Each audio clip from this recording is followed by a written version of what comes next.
കുര്യൻ മാത്യു, സഭയെ സംബന്ധിച്ചിടത്തോളം ഏറ്റവും ധന്യമായ നിമിഷം എന്ന് തന്നെ പറയാം. വിശ്വാസി സമൂഹത്തെ സംബന്ധിച്ചിടത്തോളം ഇങ്ങനെയൊരു ചടങ്ങ് അതിപ്പോൾ നേരിട്ട് കാണാൻ ഭാഗ്യം ഉള്ളവരുണ്ട്, ടെലിവിഷനിലൂടെ അടക്കം ഈ ചടങ്ങ് കാണാൻ സാധിക്കുന്നവരുണ്ട്. അങ്ങനെ ഒരു കാലഘട്ടത്തിൽ ജീവിച്ചിരിക്കുന്നു എന്നതുപോലും ഭാഗ്യമായി കരുതുന്ന നിരവധി സഭാവിശ്വാസികളുണ്ട്. എത്രത്തോളം പ്രധാനപ്പെട്ട ഒരു ചടങ്ങിലേക്കാണ് നമ്മൾ സാക്ഷ്യം വഹിക്കാൻ പോകുന്നത്? തീർച്ചയായും യാക്കോബായ സുറിയാനി സഭയെ സംബന്ധിച്ചിടത്തോളം 2025 മാർച്ച് 25 അതിന്റെ തങ്കലിപികളിൽ രേഖപ്പെടുത്തപ്പെടുന്ന ഒരു ദിവസമാണ്.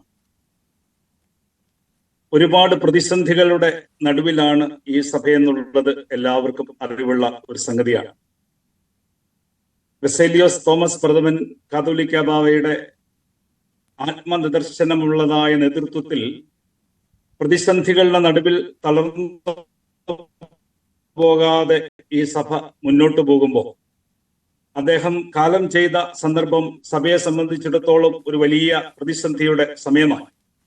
പക്ഷെ ദൈവം ഉയർത്തി എന്ന വണ്ണം അന്ന് ജോസഫ് മാർ ഗ്രിഗോറിയോസ് എന്ന നാമധേയത്തിൽ കൊച്ചി ഭദ്രാസനത്തിന്റെ മെത്രാപ്പോലിത്തയും അതുപോലെ തന്നെ സഭയുടെ എല്ലാ കാര്യങ്ങൾക്കും നേതൃത്വം വഹിച്ചിരുന്ന ഏതാണ്ട് 18 വർഷത്തോളം എപ്പിസ്കോപ്പൽ സുന്നഹദോസ് സെക്രട്ടറി എന്നുള്ള നിലയിലും അതുപോലെ തന്നെ കൊച്ചി ഭദ്രാസന മെത്രാപ്പോലിത്ത എന്നുള്ള നിലയിൽ സഭയ്ക്കും സമൂഹത്തിനും ഒരുപാട് ദർശനങ്ങൾ നൽകി മുന്നേറിയിരുന്ന അഭിമന്യ ജോസഫ് മാർ ഗ്രിഗോറിയോസ് തിരുമേനി അതിന്റെ പിൻഗാമിയായി വാഴിക്കപ്പെടുന്ന ഈ സുദിനം ബസേലിയോസ് ജോസഫ് കാതോലിക്ക ബാവ എന്നുള്ള നാമത്തിൽ അല്പസമയത്തിനകം ലബനോനിലെ അച്ചാണിയിൽ സെന്റ് മേരീസ് കത്തീഡ്രലിൽ പരിശുദ്ധ പാത്രിക്കീസ് ബാവയാൽ അദ്ദേഹം സ്ഥാനമേൽക്കുകയാണ്. ബസേലിയോസ് ജോസഫ് കാതോലിക്ക ബാവയെ സംബന്ധിച്ചിടത്തോളം വ്യക്തിപരമായി അറിയുന്ന എല്ലാവർക്കും അറിയാം, സൗമ്യതയുടെ മുഖമുദ്രയുള്ള ഒരു പിതാവ്. സമന്വയത്തിന്റെ ശൈലി കൊണ്ട് ഈ സഭയിൽ അങ്ങോളം ഇങ്ങോളം അതിന്റെ പ്രതിസന്ധികളുടെ നടുവിൽ ഏറ്റവും ശക്തമായി ശ്രേഷ്ഠ ബാവയോടൊപ്പം കാലം ചെയ്ത ബാവയോടൊപ്പം നിലകൊണ്ട പിതാവ്. സഭാസമിതികളിൽ അഭിപ്രായ സ്വാതന്ത്ര്യം നൽകിക്കൊണ്ട് അങ്ങനെ എല്ലാവരുടെയും സ്നേഹം പിടിച്ചു പറ്റിയ പിതാവ്. അതുപോലെ തന്നെ എപ്പിസ്കോപ്പൽ കൊളീജിയത്തിന് അദ്ദേഹം എടുക്കുന്ന ആ സാഹോദര്യത്തിന്റെ മുഖമുദ്ര കൊണ്ട് അവരുടെ ഇടയിൽ ഏറ്റവും സമ്മതനായ പിതാവ്. അതോടൊപ്പം ഏറ്റവും പ്രധാനം സഭയെക്കുറിച്ച് ഈ പുതിയ കാലത്തിന് അനുയോജ്യമായ ദർശനം സൂക്ഷിക്കുന്ന ഒരു പിതാവ്. നേരത്തെ പ്രതിപാദിച്ചതുപോലെ ഈ ബസേലിയോസ് ജോസഫ് കാതോലിക്ക ബാവയെ സംബന്ധിച്ചിടത്തോളം ഏറ്റവും വലിയ ഐഡന്റിറ്റി എന്ന് പറയുന്നത് മലങ്കര സഭയിലെ പരിശുദ്ധനായ പരിമല കൊച്ചു തിരുമേനിയുടെ 4ാം തലമുറക്കാരൻ എന്നുള്ള വലിയ ഐഡന്റിറ്റി. അതോടൊപ്പം ചേർന്ന് അദ്ദേഹം 1974 മാർച്ച് 25 ഒരു ഷമ്മാശനായ കാലം മുതൽ 1984 മാർച്ച് 25 ഒരു കശീശയായ കാലം മുതൽ 1994 ജനുവരി മാസം 16-ാം തീയതി മെത്രാപ്പൊലിത്തയായ കാലം മുതൽ ജനുവരി 23-ാം തീയതി സുന്ത്രോണീസയോടുകൂടെ കൊച്ചി ഭദ്രാസന മെത്രാപ്പൊലിത്തയായ കാലം മുതൽ സഭയുടെ എല്ലാ തലങ്ങളിലും ഏറ്റവും സ്വീകാര്യനായ ഒരു വ്യക്തി എന്നുള്ള നിലയിൽ പ്രവർത്തിച്ചു വന്നിരുന്ന ആ സേവന പാരമ്പര്യം. ഒപ്പം അദ്ദേഹം സ്ഥാപിച്ച വിദ്യാഭ്യാസ സ്ഥാപനങ്ങൾ, അദ്ദേഹം നേതൃത്വം കൊടുക്കുന്ന സ്ഥാപനങ്ങൾ, കോട്ടയത്തുള്ള സെന്റ് ഗിറ്റ്സ് വളരെ പ്രസിദ്ധമായ ഒരു കോളേജാണ്. അതോടൊപ്പം തന്നെ മരടിലുള്ള സ്കൂൾ, അങ്ങനെ തുടങ്ങിയ ഒരുപാട് സ്ഥാപനങ്ങൾ, സാമൂഹ്യ സേവനത്തിനുള്ള സ്ഥാപനങ്ങൾ, ഒരുപാട് സാമൂഹ്യപരമായ പ്രവർത്തനങ്ങൾ, അങ്ങനെ എല്ലാ തലങ്ങളിലും ഈ സമൂഹത്തിന്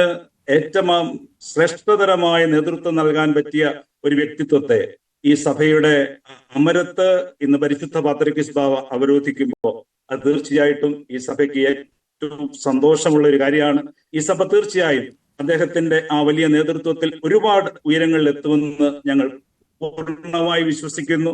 അതങ്ങനെ തന്നെ സംഭവിക്കുകയും ചെയ്യും. Thank you.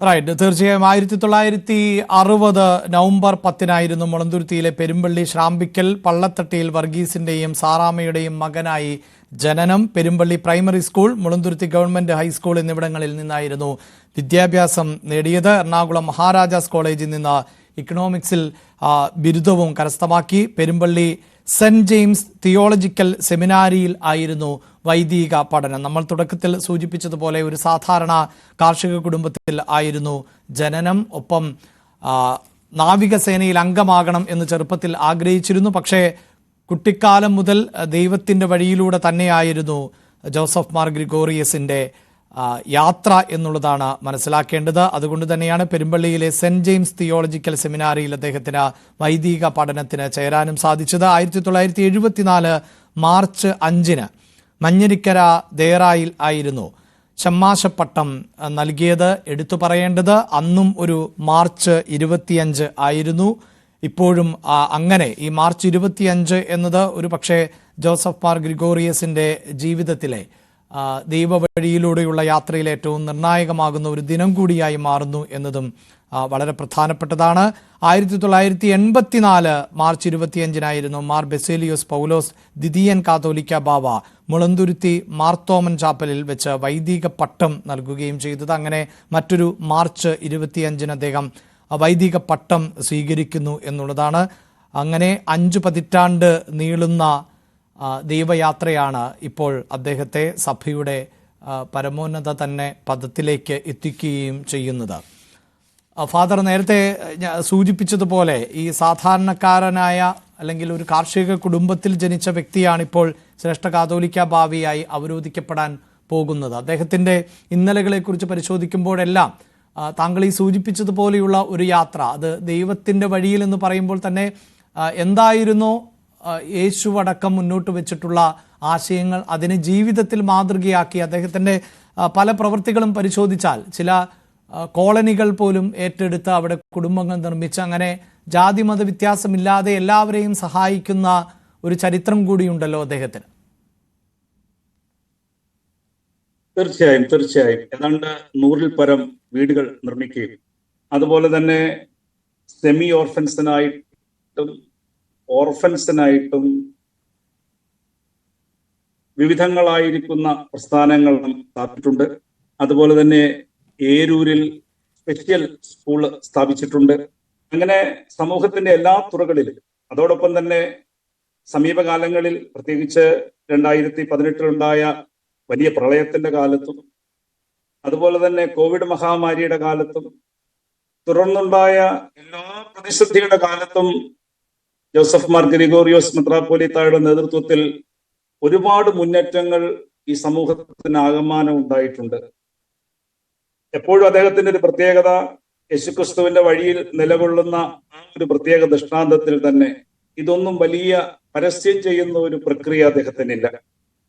അദ്ദേഹത്തെ എപ്പോഴും പരിചയപ്പെടുന്ന ആളുകൾക്കറിയാം, സമൂഹത്തിലുള്ള എല്ലാവർക്കും, സഭയിലുള്ള എല്ലാവർക്കും, വൈദിക സമൂഹത്തിനുൾപ്പെടെ ഒരു പ്രതിസന്ധി വന്നാൽ ആദ്യം ഓടിയെത്തുന്ന ഒരു പിതാവ് അദ്ദേഹം.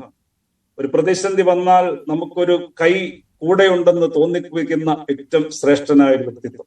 അതുകൊണ്ട് തന്നെ സഭയിലായാലും സമൂഹത്തിലായാലും അദ്ദേഹം ഒരുപാട് കാര്യങ്ങൾ ചെയ്തു വരും.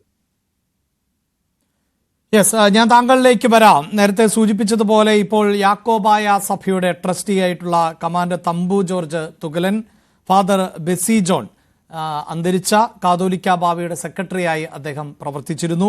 ഫാദർ അജീഷ് മാത്യു പാർത്തിരക്ക സെന്ററിന്റെ വികാരിയാണ്. ഒപ്പം ഷെവലിയാർ മോൻസി വാവച്ചൻ സഭാ മാനേജിംഗ് കമ്മിറ്റി അംഗമാണ്. ഇവരും നമ്മളോടൊപ്പം ചേരുകയാണ്.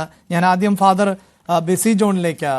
ഫാദർ ബെസി, നേരത്തെ നമ്മൾ സൂചിപ്പിച്ചത് ഈ വിശ്വാസ സമൂഹത്തെ സംബന്ധിച്ചിടത്തോളം ഈ ഒരു സമയം എന്നത് അത്രമേൽ പ്രധാനപ്പെട്ട ഒന്നായി മാറുന്നുണ്ട്. കാരണം ഇങ്ങനെയൊരു സ്ഥാനാരോഹണ ചടങ്ങ് അത് ടെലിവിഷനിലൂടെയെങ്കിലും തത്സമയമൊക്കെ കാണാൻ സാധിക്കുന്നു എന്നത് വളരെ പ്രധാനപ്പെട്ട ഒന്നാണല്ലോ. എത്രത്തോളം പ്രതീക്ഷയോടെ, എത്രത്തോളം ഭക്തി നിർഭരതയോടെയാണ് ഈ നിമിഷത്തെ നോക്കിക്കാണുന്നത്?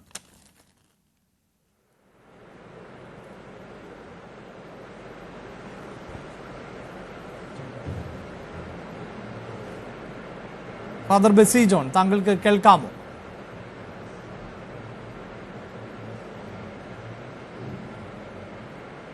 യെസ്, ഞാൻ അദ്ദേഹത്തിലേക്ക് വരാം.